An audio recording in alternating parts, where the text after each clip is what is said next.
Hello and welcome to On the Level. Today a very special guest joins me. World-renowned composer, keyboard player and rock legend Rick Wakeman. Hello Rick and welcome to On the Level. That's very kind of you. That's the nicest introduction I've had for years. May I start by asking you what craft lodge you belong to? I belong to Chelsea, 3098. I should know the number off by heart now, as I hear it sort of every week at LOI when we open up. But I joined Chelsea in 2007. Could you tell me a little more about the Chelsea Lodge? I'll tell you what I know. It's not because it's in Chelsea, which is what a lot of people think when they first hear about the name. It comes from a variety theatre, Chelsea Palace of Varieties, whatever, that sadly is no longer with us. And the lodge was formed by people who performed at Chelsea at the theatre. And they formed it so that they could have a brotherly gathering of their own kind from the theatre. And it spread from that theatre to other actors and other people in the entertainment industry. The theatre, sadly, long since gone, but it still lives on, thankfully, through Chelsea Lodge. There's quite a lot of historical knowledge known about it. And the one thing that is interesting about Chelsea, it has remained very much the entertainers' lodge and people heavily associated with the entertainment business. How did your journey into Freemasonry begin? I've probably got a bit of a weird journey into Freemasonry. The first I sort of knew about Freemasonry was when I was a teenager. My father joined the Brent Valley Lodge of Freemasons. I didn't really know much about it, and I suppose my first introduction was being invited along to a ladies' night, which I can remember to this day was held at the Thistle Hotel at Heathrow Airport. And I met a lot of nice people, thoroughly enjoyed it, and it was really, quite tremendous, really, a lot of fun. My father told me a very small amount about Freemasonry. He was very, very keen, a keen brother. He loved it a lot, and I know that it was an important part of his life.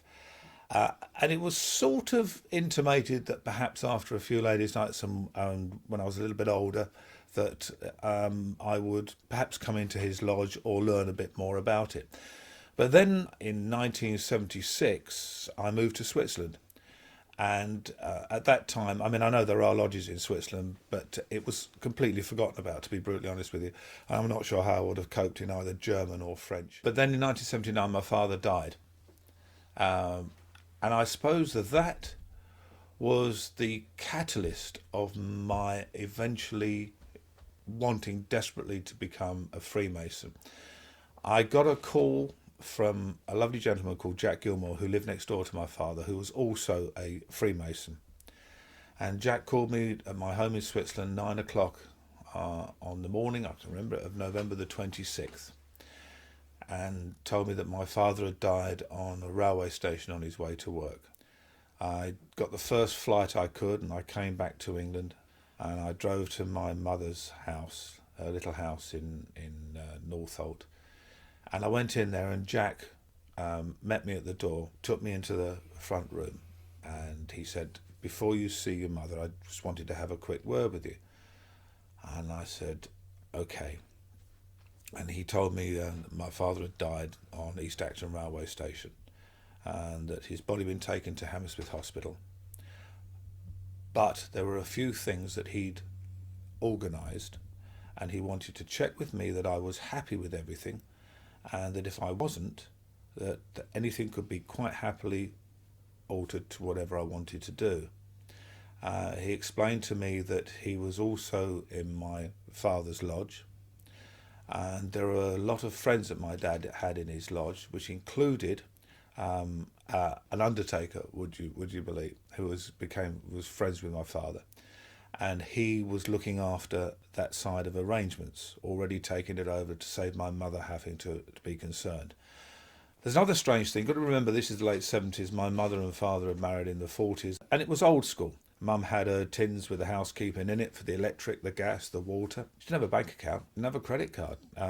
My father gave her the housekeeping every week.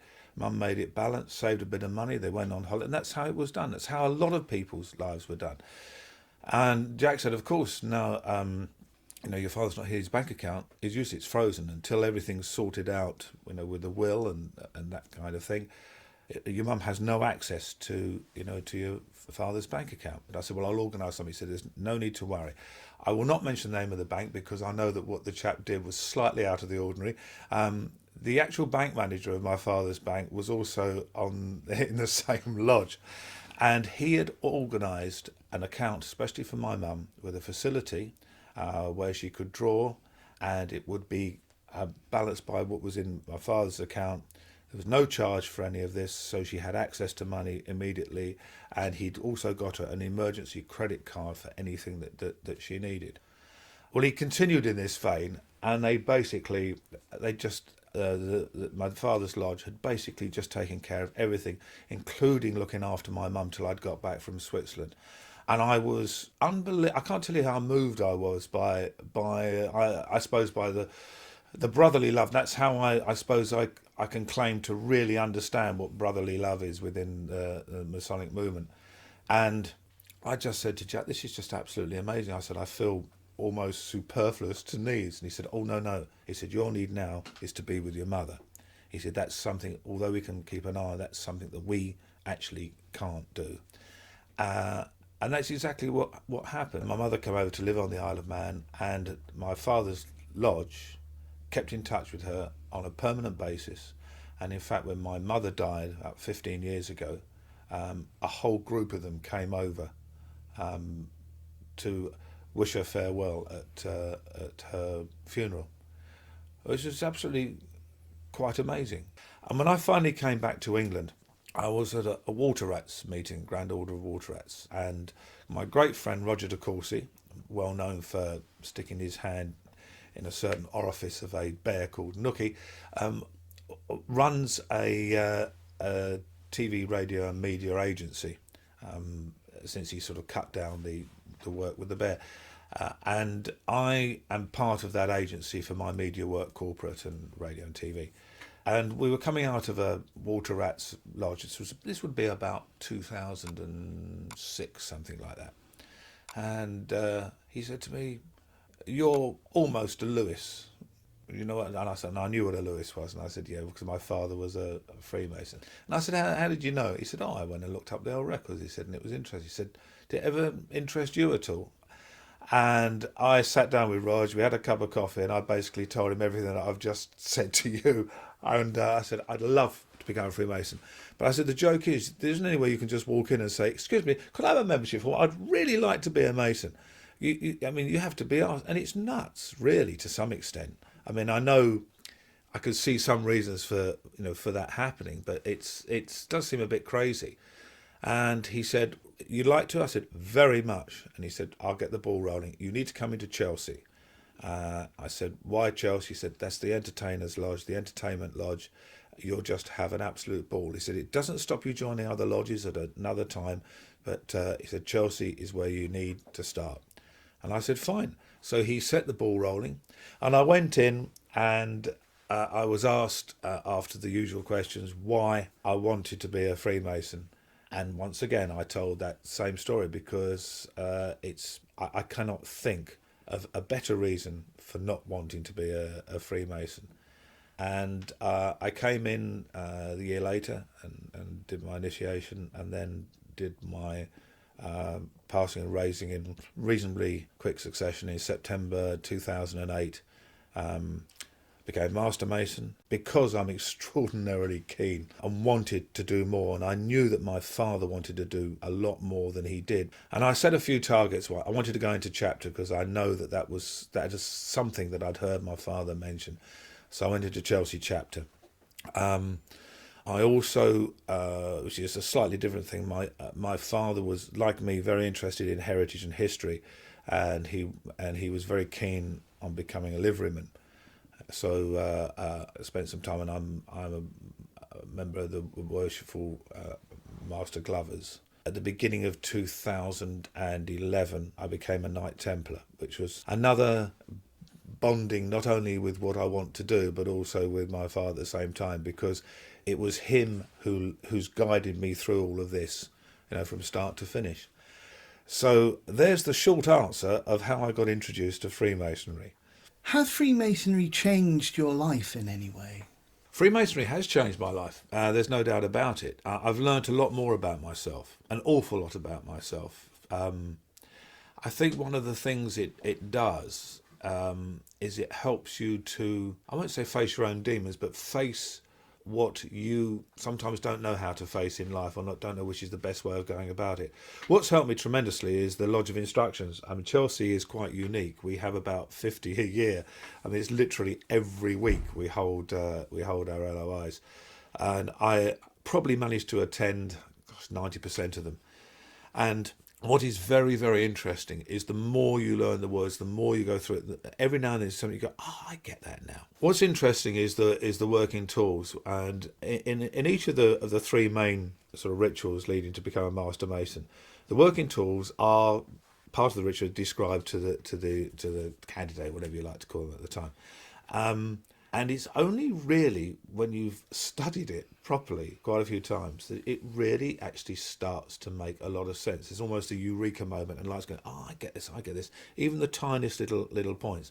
And what's helped me tremendously is that I use the tools in my everyday life on how I stand when I'm approaching a project, but whatever it is that I might be doing. How I treat other people, and I find if I treat other people that way, I get treated back in the same way. One thing that's really weird, I never talk to people with my head tilted anymore to one side. I never talk to anybody like that. It's really bizarre. I suddenly find myself, if somebody's over there and they talk to me, I will turn my whole body and face them squarely and talk to them. It's really weird, and it's so much more comfortable doing that, and you feel it's more comfortable for them because they've got your undivided attention. Your body's not somewhere else, and it's an aside. So there's a lot of things like that that sort of helped me tremendously. Plus, I've witnessed firsthand the true meaning of brotherhood, and what they've done for other brothers. We've had brothers who've been extremely ill. We've had some that have died. And I know that some of the families have been in difficulties, and what they have done to support and help those families is just truly what I know Masonry is so much all about, having witnessed it firsthand many years ago with my father.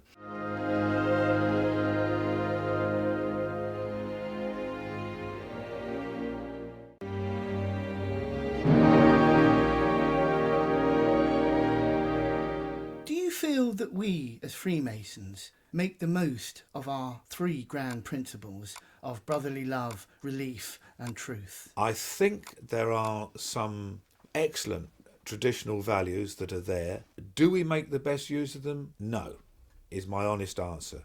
I think that we need to get out more to people and just get across exactly what Freemasonry is all about. I still get the thing from people who say, "Oh, it's a secret society, and you do this, and nobody really knows what you do." I said, "You go on the website. There's tons of stuff. You're actually even encouraged after something to go home after you join to talk to your family and talk to them all about it or whatever. It's not the secret society that people think." And the work that it does is tremendous. The three grand principles, I think we need to get across to the general public. This is what we're all about, and this is what we do. We certainly shouldn't go down the Jehovah's Witness route of knocking at people's doors and say, "Would you like to become a Mason? Do you know the three grand principles?" No, I don't think that's quite the route. I would like to see in lodges something that we've almost brought into Chelsea, but not quite. We all know people who we think would make good Masons. I'm quite pleased. I've had 8 come in, people I know very well, who I know will make good Masons, and have all been keen to come in, and I know will all prove themselves as being really, really good Freemasons. I know a lot more, but haven't really got the time to sort of follow it all through and do it. And I'd love to see it somewhere where people could actually be guided to, and they could actually speak to and talk to, or go and have a coffee with, or a lunch. To learn a bit more, and maybe be taken around part of Freemasons Hall, and shown a few things.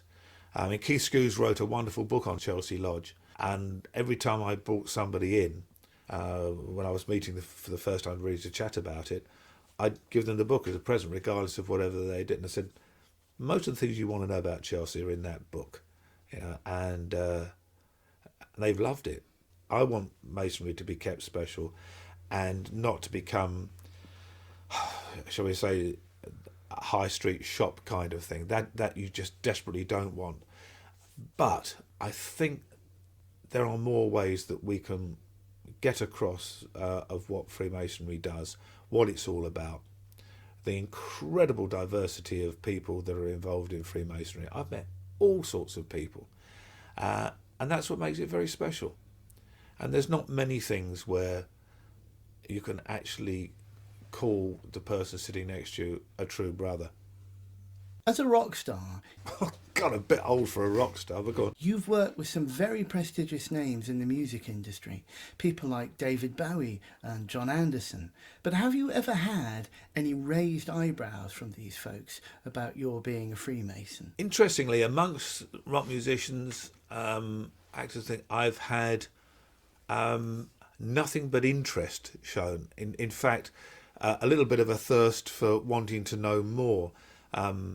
I mean, recently John Anderson was over. We did some tours together and did some shows, and he was absolutely fascinating. In fact, at meetings we were having about other stuff, it just kept turning round to Freemasonry. I ended up buying him a couple of books. He lives in America and he's taken them back with him. Trevor Rabin, who wrote the great hits Own of a Lonely Heart and did some phenomenal film scores like Armageddon, he was over recently and I met him for lunch. Now, ironically, because I had an LOI at Freemasons Hall, I met him at Wolf's over the road. And I actually had my case with you that day. I can't remember why I had that. He said, "What's this then?" And I said, "Well, that's my agreement." "Why?"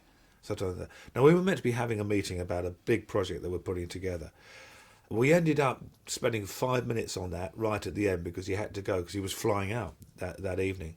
The other 2.5 hours was spent talking about Freemasonry, all forms of English heritage. I ended up taking him over the road to Letchworth into the shop and buying him about 4 or 5 books to take back. I've had nothing but people being really intrigued and wanting to know more. I think sometimes people get the wrong idea about what real people living in the real world, and that's, I think, very much what Freemasons are. I know you have a strong faith. In what way does your Freemasonry complement that faith? My father always said to me, I remember very clearly, I mean, I was only, 30 when he died, but I can remember him talking to me very clearly and saying that some people at his church, he was a deacon at West End Baptist Church, were very concerned about his association with Freemasonry because there was a thing within part of the church that thought almost Freemasonry was close to an occult, the nearest thing to sort of devil worship and heaven knows what else. And my father, without telling me what it was all about at the time, said that cannot be further from the truth. He said you cannot be a Freemason without having a faith, without having a belief. I think the thing that's really good for me is I'm a baptized as a Baptist. One of the things that upsets a lot of Christian people is that they don't accept other religions, and I think that's wrong. I think my personal view is that whether you're a Hindu, a Buddhist, a Muslim, or whatever, or a Christian, that at the end of the day, the one God we worship is actually the same fella or woman, depending on which way you like to look at it. It's just a different ways of coming up that pyramid, to reach the top. So it was very interesting for me when I came into Freemasonry to realise that that's exactly how Freemasonry thinks. You have to have a faith, you have to believe in, but you can be a Muslim, you can be a Hindu, you can be a Buddhist, you could be whatever you like, within reason, as long as you have that faith. So it became clear to me why some religious groups are worried about it, because, you can't lump all people together.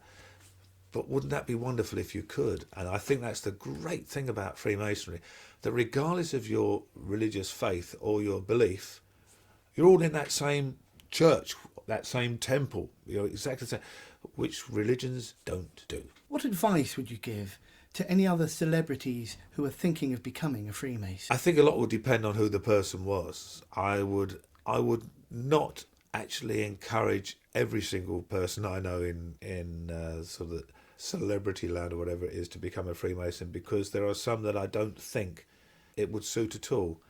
I think Freemasonry is something that you have to take part in.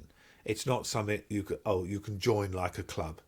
I do know that there are people who join their lodge or whatever, and they'll reach the status of Master Mason, and they are very happy to come along to the meetings whenever they can, and join in with those. But because of either work commitments or because they don't actually want to take it any further, that's where they stop. There's some people, I suppose, which I come under that category, have a thirst to go as far as humanly possible, and that's great.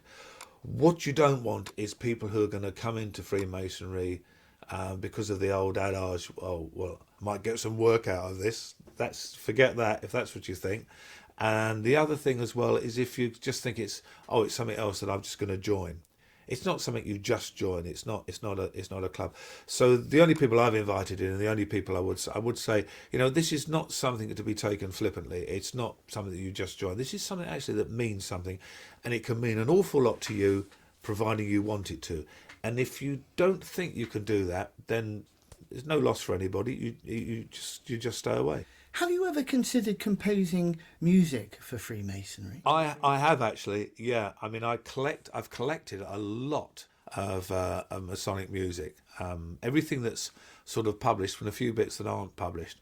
I even actually found a turn of the century Knights Templar march written in America, which after a lot of hard work I managed to track down and get. It's a very difficult thing because there are some very much standardised pieces of music that are used.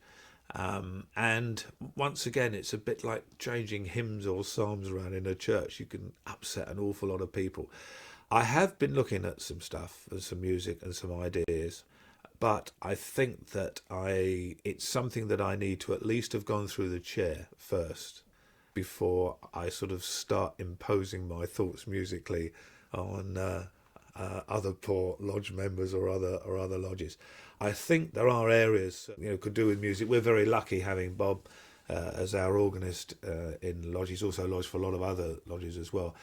I've been to a few other lodges where the whole music side of things is a little limited because somebody who's got a very limited knowledge of music sort of playing away.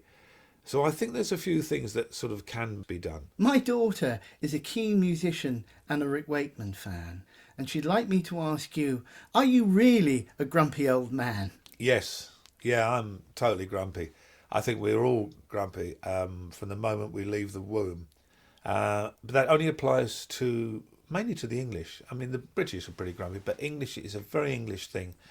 I'll tell you how grumpy old men started, and that will give you my great friend Stuart Preble, who I mentioned earlier, he was in a wine bar and he just happened to overhear two guys talking. And the gist of the conversation was about the train service from Kingston up to London with the stops, and they were complaining that it's all what one guy said, well, it's always late, it's never on time, I miss my connection, it's dirty, you pay a fortune, you can't get a seat, and then they cancel trains willy-nilly, it's just an absolute joke, and why the hell we put up with it. And he said, I wasn't here again, couldn't I? He said, and then when they finished, I said, well, I've got to go now, but I'll see you on the platform at 7. And he thought, well, that just sums us up. We have a good old moan, don't do anything about it, and just carry on. And he's thought, well, it's become the nature of what we do. I mean, and I know I've got some friends in Westminster on both sides of the house and in the Lords, and they've opened up and they said, we love it when there's demonstrations and things that go on because it's people having a go and venting their wrath. And they said, and then we just carry on as normal. He said, because we're unlike the French, for example. If the French, if they don't like the price of bread, even though they love bread, I mean, the old du pain is their staple diet, if they think it's too expensive, they will say, we are not buying the bread. And they will not buy the bread, even if it's a year, even though they love it, until the price comes down. Now, in England, we have a good old moan about it and buy an extra loaf. And that's what we do. We just have a good moan, but then go, well, there's nothing we can do about it. And that's the great word grumpy, because there's a fine line you can walk down. Grumpy is that side, anger is that side. Anger is not very nice. Grumpy is funny. And that's the English. And yes, Jemima, I'm a very grumpy old man. It's been a real pleasure to have you on the show. Thank you so much for finding the time to join us on the Level. You're most welcome.